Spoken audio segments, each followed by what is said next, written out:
നിങ്ങൾ എപ്പോഴെങ്കിലും ആലോചിച്ചിട്ടുണ്ടോ നിങ്ങളുടെ മ്യൂച്വൽ ഫണ്ട് മാനേജർ അവർ ഇൻവെസ്റ്റ് ചെയ്യുന്ന സ്റ്റോക്ക് ആ സമയം തന്നെ നിങ്ങൾക്ക് ഷെയർ ചെയ്താലോ? അങ്ങനെയാണെങ്കിൽ അടിപൊളി ആയിരിക്കും അല്ലേ? പുള്ളിയുടെ ആവശ്യമില്ലാതെ തന്നെ നമുക്ക് ഒരുപാട് റിട്ടേൺ കിട്ടും.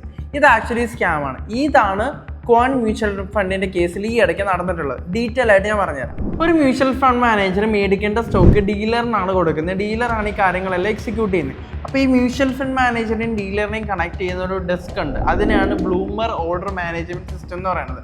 സോ ഈ ഒരു സോഫ്റ്റ്വെയർ ത്രൂ ആണ് ഇവർ കണക്ട് ചെയ്ത് ഈ ഓർഡേഴ്സ് പഞ്ച് ചെയ്യുക. ഈ ഓർഡേഴ്സ് പഞ്ച് ചെയ്യുന്ന സമയത്ത് ഇവർ രണ്ടുപേരും ഹൈലി സെക്യൂർഡ് ആയിരിക്കും. അതായത് ഭയങ്കര ഒബ്സർവേഷനിൽ നിന്നിട്ടായിരിക്കും ഈ കാര്യങ്ങൾ ചെയ്യുക. ഇതിൻ്റെ ഇടയ്ക്ക് എക്സാമ്പിൾ പറയുകയാണെങ്കിൽ ഇപ്പോൾ റിലയൻസിൻ്റെ സ്റ്റോക്കാണ് ഇവർ ബൈ ചെയ്യാൻ പോകുന്നത്. ഈ റിലയൻസിൻ്റെ ഓർഡർ പഞ്ച് ചെയ്യുന്ന ആ ഒരു ടൈമിൽ വേണമെങ്കിൽ ഇവരിൽ ആർക്കെങ്കിലും ഒരാൾക്ക് എന്ത് ചെയ്യാം, പേഴ്സണലായിട്ട് ഈ ഓർഡർ ഇന്ന മ്യൂച്വൽ ഫണ്ട് എടുക്കാൻ പോകാന്നുള്ള ഒരു ഇൻഫർമേഷൻ പാസ് ചെയ്യാം. ഇതിന് ഇൻഫർമേഷൻ പബ്ലിഷിംഗ് എന്നാണ് പറയുന്നത്. ഇങ്ങനെ ചെയ്യുന്നതാണ് ഫ്രണ്ട് ആൻഡ് റണ്ണിംഗ് എന്ന് പറയുന്നത്. ഇങ്ങനെ ചെയ്യുവാണെങ്കിൽ ആ പബ്ലിഷ് ചെയ്യുന്ന ആൾക്ക് ഒരു സെറ്റ് ഓഫ് അക്കൗണ്ട്സ് ഉണ്ടാക്കിയിട്ട് ആ ഒരു സ്റ്റോക്ക് അക്യൂർ ചെയ്യാനും അതിൻ്റെ ഭാഗമായിട്ട് അത് ഒരുപാട് റിട്ടേൺ തരാനുള്ള ചാൻസസ് ഉണ്ട്. ഇതിനാണ് ഫ്രണ്ട് ആൻഡ് റണ്ണിംഗ് എന്ന് പറയുന്നത്. ഇത് ആക്ച്വലി ഒരു സ്കാമാണ്.